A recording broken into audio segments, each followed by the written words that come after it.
Working mothers comprise a significant portion of the U.S. labor force.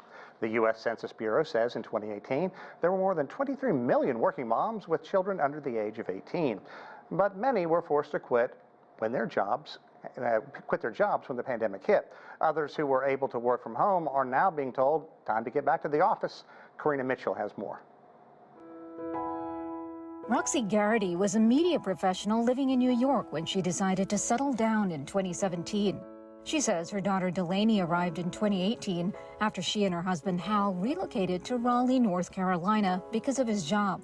Less than 18 months later, COVID-19 paralyzed the country, and Garrity says she had to make compromises in her career to be at home with her child. I was never completely out of the workforce, but it did change. Work changed a lot. Statistics show the pandemic disproportionately affected working women compared to men. Many sectors initiating layoffs at the start of the pandemic were those that relied heavily on female workers. More than 2 million women left the labor force during the height of the pandemic, many forced to do so because of school closures and to ensure their kids were properly cared for. Still, other moms tried to juggle both the needs of their children while holding on to their jobs, aided by remote options.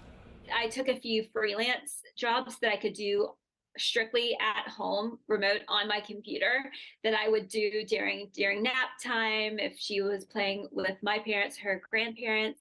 Now, more than 3 years after the pandemic began, the U.S. Department of Health and Human Services has declared the virus is no longer a public health emergency. And many employers have been ordering workers back to the office, leaving millions of U.S. working women with a difficult decision.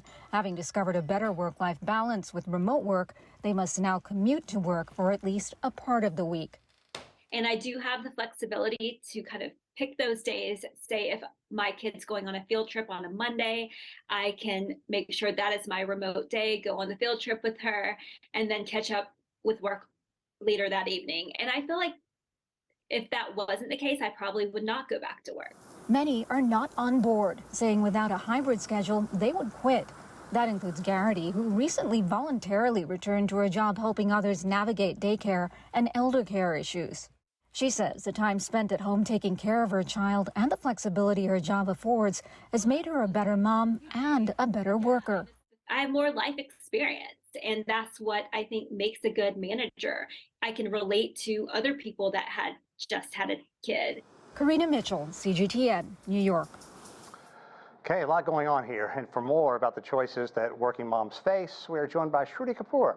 She is a gender activist and economist and founder of a nonprofit, Sayfty Trust. I'm sorry about that. And thank you for joining us.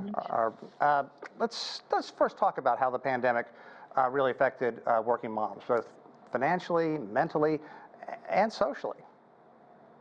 Yeah, Sean, as we've been discussing and as has been seen that especially in the US, there was a huge burden on women during the pandemic to take care of children, to take care of their families. And in fact, according to the US Department of Labor, maternal employment fell significantly from 2000 to 2022, which were the peak pandemic years. It fell about by 15% for mothers as compared to only 9% for fathers.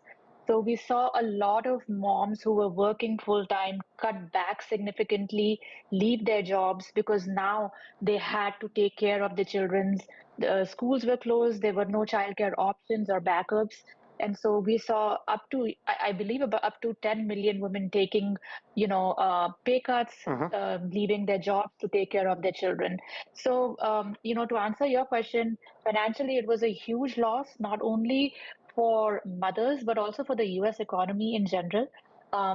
Mentally, it was extremely stressful for parents who were working full time, but especially for moms because the burden of childcare for home care and working fell a lot more on women during the pandemic compared to men. And socially, there was a lot going on. We were responsible for keeping our families safe. We were responsible for keeping our jobs. So I believe there was a lot going on for mothers I recently also read a statistic that about 54% of Americans live Right. in an area where there is no childcare available. So, and we're not even talking about the pandemic, Right. regardless of the pandemic. So I think, not having proper childcare or expensive childcare makes it extremely hard for mothers, especially, to, work, to manage work and childcare both. Let's talk about what happened over the past 3 years. What have we learned? Some, I guess, can call it an experiment, but others say this is the new way of life.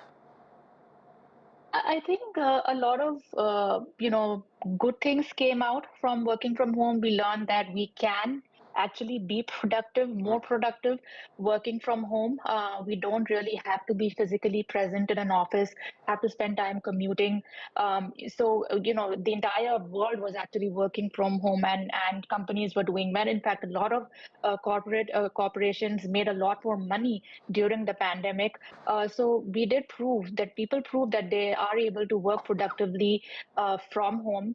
I think we also saw that there was a lot more employee retention during this time, and that one of the cons, I would say, that came out was this: that a lot of people felt felt harder to disconnect from work because there was no physical boundary. Your homes Interesting. became your workplace.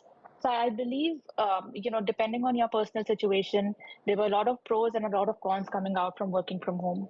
I have a daughter who worked from home, and she has a young child, and her frustration was her husband, very loving husband, would say to her, hey, you're home, can't you just kind of take some time here and there to, to spend with the baby? And, she has a pretty demanding job. It's work. You can't just walk away.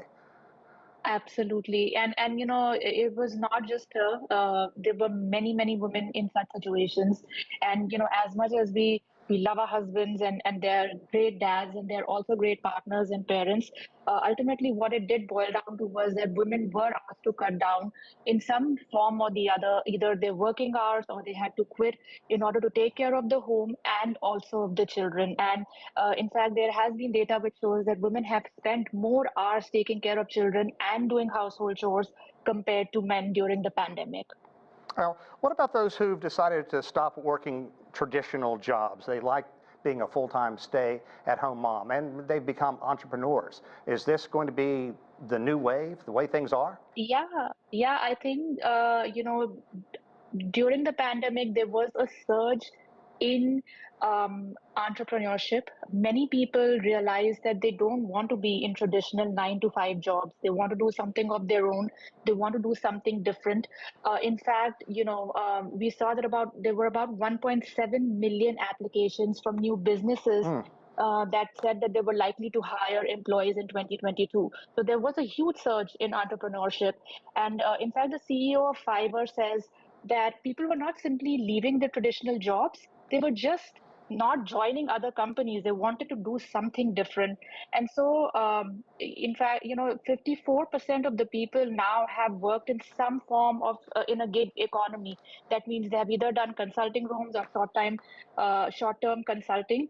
So I think this is the new trend where people no longer want to go back to full-time 9 to 5 traditional roles. They're looking for something more meaningful. They're looking for work that provides them with more flexibility, where they're able to, find purpose in terms of their work, but also able to have a better quality of life and balance work and home better. And well, my first call after work is to my daughter to say she's not alone. Shruti, thank you so much for your Absolutely insight. not. We appreciate it. Thanks a lot, Sean. Bye.